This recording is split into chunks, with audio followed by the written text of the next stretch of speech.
When we talk about inflation, there's usually one main culprit we all point to. But what's happening in Pakistan right now? Well, the story is a bit of a plot twist. And honestly, it's a much more worrying one. So let's unpack this economic puzzle together. So, here's the big mystery we need to solve. Food prices, which are almost always the reason inflation goes up, are surprisingly stable. So what on earth is really pushing that overall number higher? What's hiding in plain sight within the data? Okay, let's get right to the number that's got everyone worried, 7.3%. That's the latest inflation figure in Pakistan, the highest it's been in months. And here's the key part.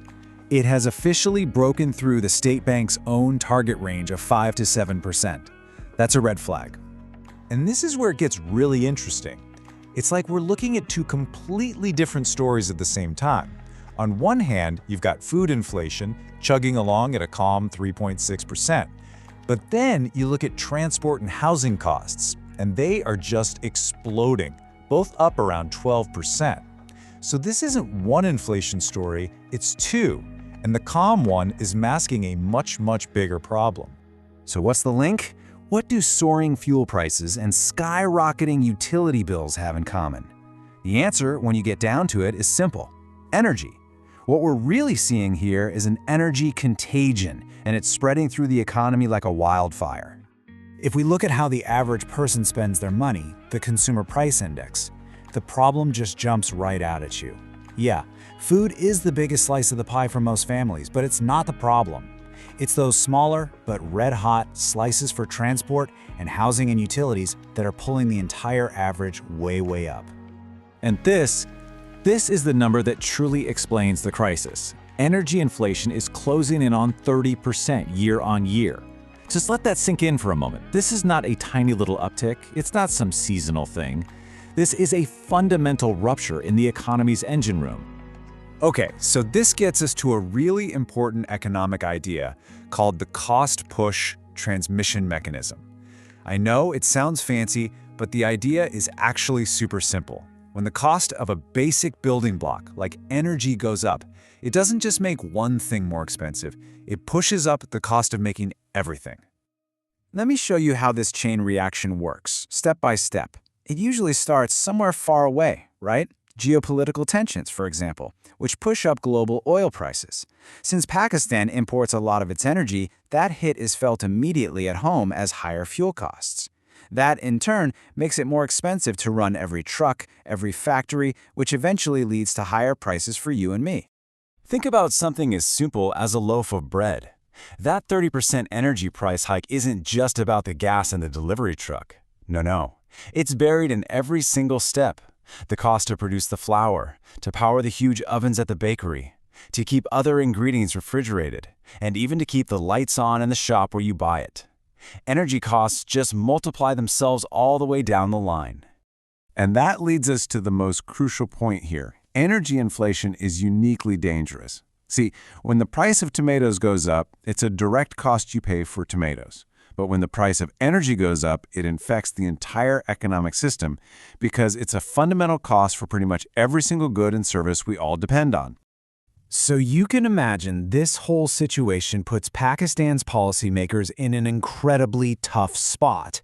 It's a classic trap, and let me tell you, there are absolutely no easy short-term options. Let's look at the scenarios they're wrestling with. Okay, so first, they could keep interest rates high. That's the textbook response to inflation. But here's the problem. High interest rates won't fix global oil prices. All it does is make it harder for local businesses to borrow money and grow, which slows the whole economy down. Okay, so what about option 2? They could cut rates to try and give the economy a boost.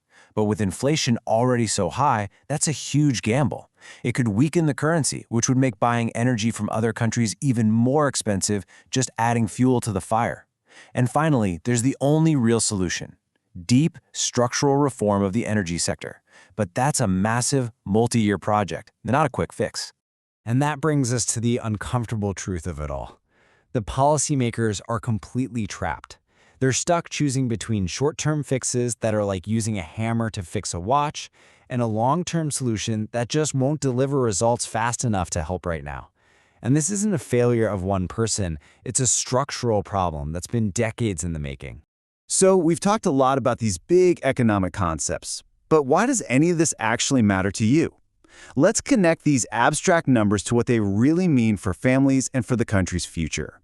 Because behind a number like 7.3% or 30%, there's always a real story. It's the story of a family whose electricity bill has suddenly become completely unaffordable. It's a small business owner whose transport costs have just wiped out their entire profit margin. It's a shopkeeper who just can't pass on any more costs because their customers simply have no more money to give. And this is where it gets truly dangerous. You see, there's a tipping point where households just can't absorb these rising costs anymore. They stop spending. They cut back on everything they possibly can. And when millions of people all do that at the same time, you don't just get an economic slowdown. You risk a genuine growth collapse. So this leaves us with one last massive question to think about. When you connect all the dots, the data, the economic mechanics, and the real-world impact, it becomes pretty clear that fixing the energy sector isn't just another item on a long to-do list. It might just be the single most important key to preventing a lost decade and truly unlocking Pakistan's economic potential.